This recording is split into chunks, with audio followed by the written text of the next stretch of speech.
जय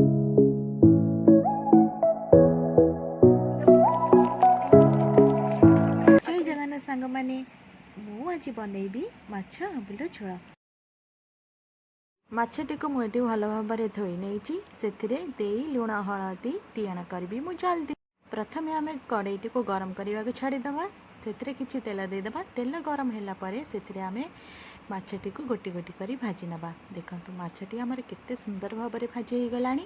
माछ गुड़िक आम खोली नवा से आउ कि तेल दे काटी रखि कटा पियाज को देदेबा।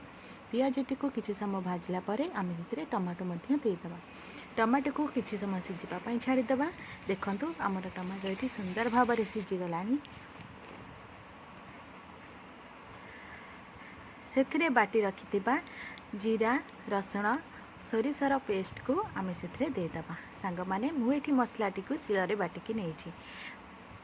मसलाटी को किसी समय कषिला से आम कि लंका गुंड कि हलदी गुंड आउ कि धनिया गुंड दे भल भाव में कषि नवा।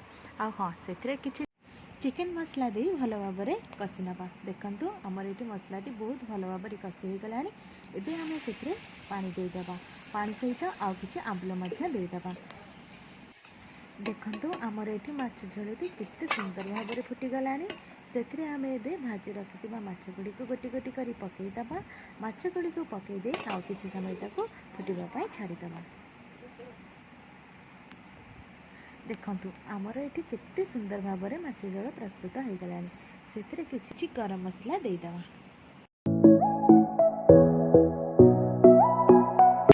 सांग माने जदि मो रेसिपीटी आपन को भल लगी थाए ताले सब्सक्राइब निश्चय करंतु एवं पाखरे थिबा बेल आइकन टी को दबाई दियंतु